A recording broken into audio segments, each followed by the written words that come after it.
मेरे को छोड़ते हैं, आपकी बात करते हैं। यानी 30 साल की उम्र में आपके पास में 20 लाख रुपए है, उसमें से 10 लाख रुपए आपने अपने पास में रखा, जिससे कि अगर कभी कोई प्रॉब्लम आ जाए एकदम से तो आपके पास में इतना पैसा होना चाहिए इमीडिएटली। बचा 10 लाख रुपए, तो 10 लाख रुपए को आपने इन्वेस्ट करा। अगर मेरे स्टैंड पॉइंट से देखोगे तो ये टाइम अच्छा है बैंक में इन्वेस्ट करने के लिए, क्योंकि अगर इंडिया की इकोनॉमी को ग्रो करना है तो बैंकिंग सिस्टम को तो ग्रो करना ही पड़ेगा। तो अगर आप इंडिया की जो ग्रोथ स्टोरी है उस पर आपका विश्वास है तो बैंकिंग सेक्टर तो ग्रो करेगा ही, बिना उसके जो इंडियन इकोनॉमी है वो ग्रो नहीं कर सकती। India is one of the fastest growing economies in the world. तो for India to grow in the next 10 years, 20 years, banking system has to grow.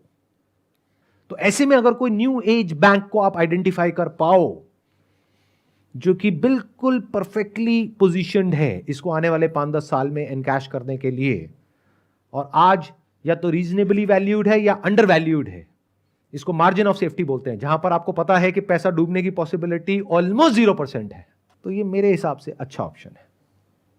अगर 30% से आपका पैसा ग्रो कर रहा है ईयर ऑन ईयर, तो 10 लाख कितना हो जाएगा? Near about 14 times। प्लस जो आप काम कर रहे हो वहां से आपने 10 साल में कितना कमाया लाख रुपए महीने के हिसाब से? 1 करोड़ 20 लाख। और यहां से कितना कमाया?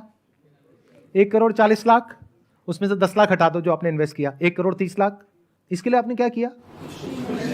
लेकिन किसी ने तो कुछ किया होगा, तभी तो पैसा आया। किसने किया? उस कंपनी के मैनेजमेंट ने किया। अब बैंक बैंक मत बोलो बार बार, कहीं आप सारे जाकर के बैंक में पैसा लगा दो और पैसा डूब जाए और मेरे पास में आओ, सर ये क्या कर दिया आपने सर। कंपनी का जो मैनेजमेंट है उसने किया, उन्होंने जो काम किया उसके लिए उनको क्या मिला? सैलरी। बट आपको क्या मिला? प्रॉफिट। और प्रॉफिट हमेशा सैलरी से ज्यादा होता है अगर बिजनेस बढ़िया चल रहा है तो। इसका एक प्रैक्टिकल एग्जांपल दूं? आप में से कितने हैं जिन्होंने बजाज फाइनेंस नाम की कंपनी का नाम सुना है? अभी उसका मार्केट प्राइस क्या है? Any idea? जो स्टॉक मार्केट को ट्रैक करते हो। 7,000 नियर अबाउट 7,000। आज से 10 साल पहले कितना था? यानी अभी ये 2023 चल रहा है, तो 2013 में कितने का था वो?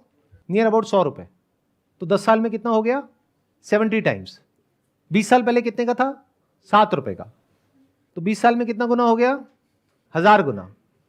अब ये सब सुनने में बहुत अच्छा लगता है, बट अगर आपने ध्यान से मेरी बात सुनी है, मैं इस सब के बारे में बात नहीं कर रहा हूं। इस चक्कर में क्या होता है, बहुत सारे लोग जब स्टॉक मार्केट में घुसते हैं तो इन एक्सपेक्टेशंस के साथ घुसते हैं कि हमको अगला बजाज फाइनेंस ढूंढना है जो आज 7 रुपए का हो और वो आने वाले 20 साल बाद 7,000 का हो जाए। इस चक्कर में उनको जो 7 रुपए है वो भी 70 पैसे रह जाता है 20 साल बाद। तो मैं इसकी बात कर ही नहीं रहा हूं, यानी मैं पेनी स्टॉक्स की बात नहीं कर रहा हूं, मैं स्मॉल कैप की बात नहीं कर रहा हूं। मैं कुछ हद तक वो बात कर रहा हूं जिस फेज में बजाज फाइनेंस आज से 10 साल पहले था, 20 साल पहले नहीं, क्योंकि वहां पर ये बता पाना कि 20 साल बाद ऐसा कुछ होने वाला है, that was next to impossible. But 10 साल पहले अगर किसी में एक रीजनेबल अमाउंट ऑफ अंडरस्टैंडिंग थी एनबीएफसी सेक्टर की, तो वो प्रेडिक्ट कर सकता था कि 10 साल बाद कुछ ऐसा होने वाला है।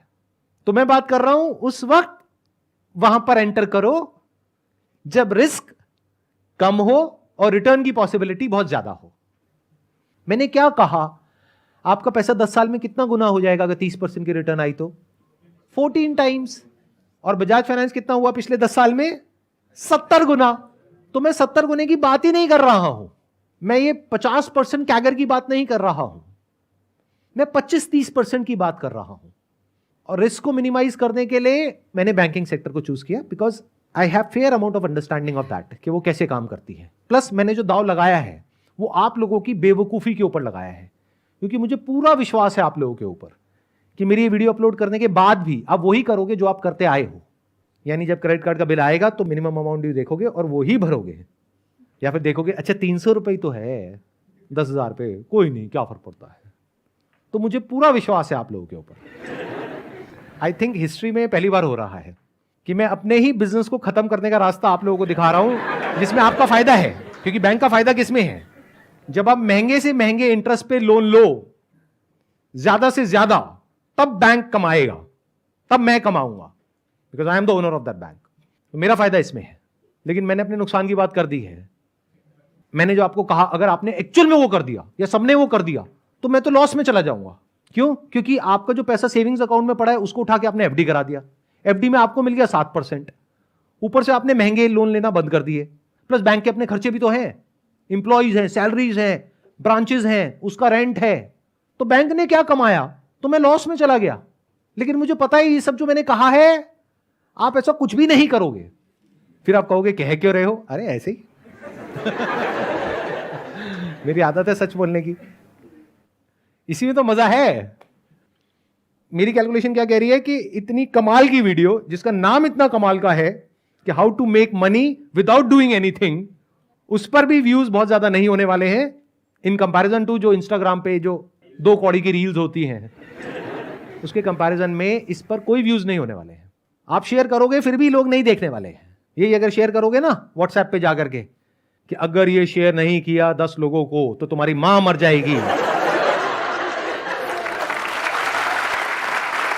तो वो पूरे इंडिया में फैल जाएगा। तो अब देखते हैं क्या होता है। 10 साल बाद मैं एक और वीडियो बनाऊंगा, इसका पार्ट 2,